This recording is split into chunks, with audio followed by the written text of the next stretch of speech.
लालता प्रसाद यादव के घर चलने वाला है बुलडोजर, ये सुन करके तमाम गांव के लोग और साथ में ग्राम प्रधान वीरेंद्र यादव पहुंच चुके हुए हैं जौनपुर। और जौनपुर जैसे ही वो पहुंचते हैं और सुनने के लिए इंतजार कर रहे होते हैं कि कब फैसला आएगा, और फैसले की तारीख आज मुकम्मल की गई थी कि आज की तारीख में ये ऐलान हो जाएगा कि लालता प्रसाद यादव के घर पर बुलडोजर चलने वाला है। क्योंकि आज जो तहसीलदार कोर्ट के अंदर जो आज तारीख लगाई गई थी, उस तारीख के अंदर ये तय होना था कि जल्द से जल्द लालता प्रसाद यादव या उसके वकील जो है वो इस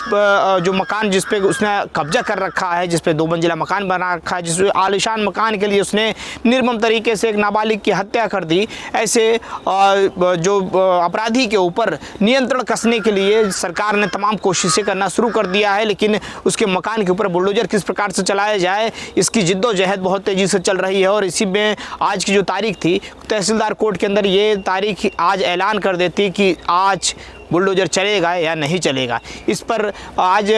लालता प्रसाद यादव के वकील को ये दलील देनी थी कि इस पे कितने वर्षों से उसका कब्जा है, या किसी प्रकार की वो आपत्ति लगाना चाह रहा है कि नहीं लगाना चाह रहा है। इस बात को लेकर के आज तारीख मुकम्मल की गई थी। अगर आज तक वो इस तारीख पर उपस्थिति दर्ज करा करके अपनी ये ना सिद्ध कर दे कि मेरा इस यहाँ पर जिस मकान के ऊपर बुलडोजर चलने की बात की जा रही है काफ़ी ज़्यादा पुराना है और इस पर मेरा कब्जा काफ़ी ज़्यादा वर्षों पुराना है, अगर वो ये नहीं बता पाएगा या अपनी दलील नहीं पेश कर पाएगा, तो आज ये तय हो जाता। आज की जो तारीख थी वो इसी बात के लिए आज तारीख लगाई गई थी कि आज ये तय होना था कि अनुराग यादव हत्याकांड मामले में जो मुख्य आरोपी है लालता प्रसाद यादव, उसके घर के ऊपर बुलडोजर चलेगा।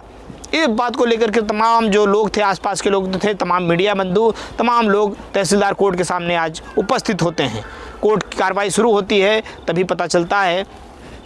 कि एक जो कचहरी हैं, कचहरी के अंदर के ही एक वकील साहब हैं, उनकी मृत्यु हो जाती है, जिसके कारण से आज कोर्ट की कार्रवाई जो है स्थगित कर दी जाती है। इस कारण से आज की जो तारीख है उसको आगे बढ़ा दिया जाता है। फिर से वही सिलसिला शुरू हो जाता है। तमाम लोग तमाम बातें करने लग जाते हैं कि तारीख पर तारीख फिर से मिलने का जो कवायद है वो शुरू हो चुका है। क्योंकि जिस प्रकार से देखा जा रहा था कि कई वर्षों से ये तारीखों का सिलसिला चल रहा है, महीनों बीत गए हैं, लेकिन उसके बावजूद लालता प्रसाद यादव का घर जो है वो सीना ताने खड़ा है।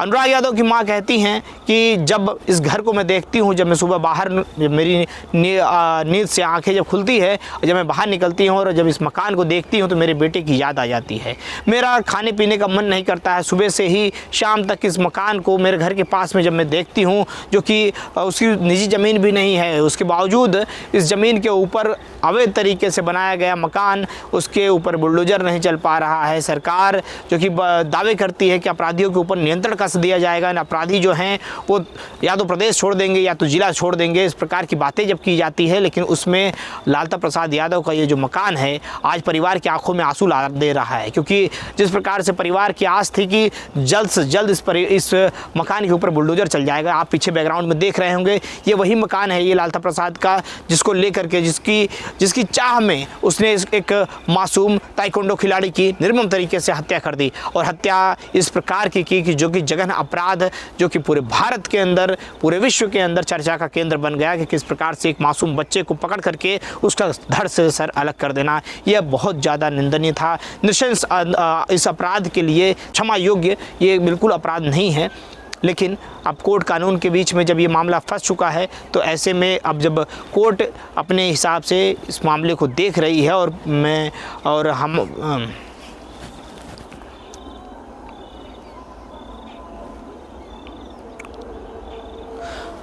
और परिवार का ये भी कहना है कि हमें पूरी भारतीय न्याय व्यवस्था पे पूरा भरोसा है और मुझे यकीन है कि अनुराग के पिताजी कहते हैं कि मुझे यकीन है कि सरकार हमारी मदद करेगी और कोर्ट कानून हमारी मदद करेगी। जिस प्रकार से लालता प्रसाद यादव ने मेरे बेटे का नृशंस तरीके से वध कर दिया और उसके बावजूद उसका ये मकान इस प्रकार से तना खड़ा है, इसको देखने के बाद मेरी आँखों से हमेशा आंसू बहते रहते हैं। जिस दिन इस मकान की ध्वस्ती हो जाएगी उस दिन मेरे कलेजे को थोड़ी ठंडक पहुंचेगी। ये बातें जो है पूरे भारत के अंदर, जो उत्तर प्रदेश का जो ज़िला है जौनपुर, इसमें तमाम लोग तमाम प्रकार की बातें करते हैं।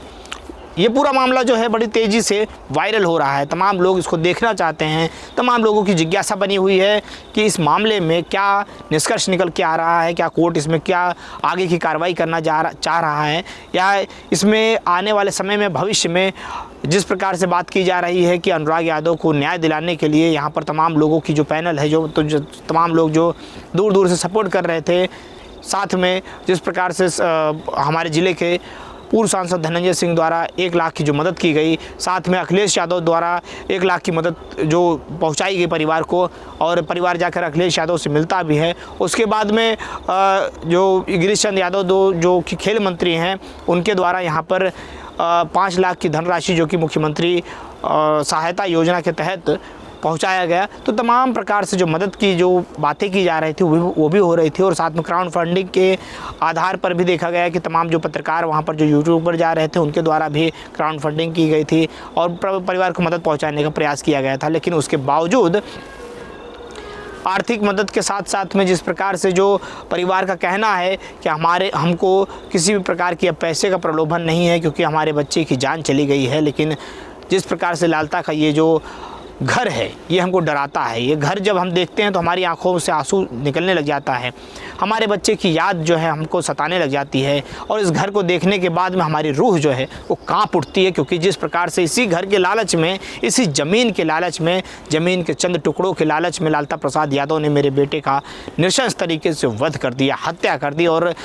बुरी तरीके से माँ और बहन के सामने गर्दन को काट देना, ये अपने आप में बहुत दुखद है। और इसको सुनने के बाद में, देखने के बाद में तमाम विश्व भर के लोग जो थे उनकी आंखों से आंसू आ जाता है। लोग यही बात करते हैं कि इस अपराधी के ऊपर कठोर से कठोर कार्रवाई हो। तो कठोर कार्रवाई के अंदर क्या कार्रवाई होनी चाहिए, इसकी परिकल्पना करना, परिवार से अगर जब बात की जाती है तो परिवार कहता है कि सभी आरोपियों को फांसी की सज़ा होनी चाहिए, लालता प्रसाद यादव के घर के ऊपर बुलडोजर चलना चाहिए। और जिस प्रकार से जो नृशंस हत्याकांड का ये जो जब खुलासा हो ही चुका है, और जब इस मुख्य जो आरोपी हैं अगर उनके ऊपर इस प्रकार की कार्रवाई अगर नहीं होगी तो आने वाले भविष्य में क्या हम इस भारत के अंदर ये पेश करेंगे कि देखिए इस प्रकार की अगर हत्या हो जाती है तो किस प्रकार का अपराध को अंजाम देने वाले लोगों के ऊपर किस प्रकार की कार्रवाई होती है। अगर बुलडोजर चल जाता है, फांसी की सज़ा हो जाती है, और जिस प्रकार से भारतीय कोर्ट के ऊपर सभी लोगों को भरोसा होता है, क्योंकि यहाँ देर ज़रूर होती है लेकिन अंधेर बिल्कुल नहीं होता है।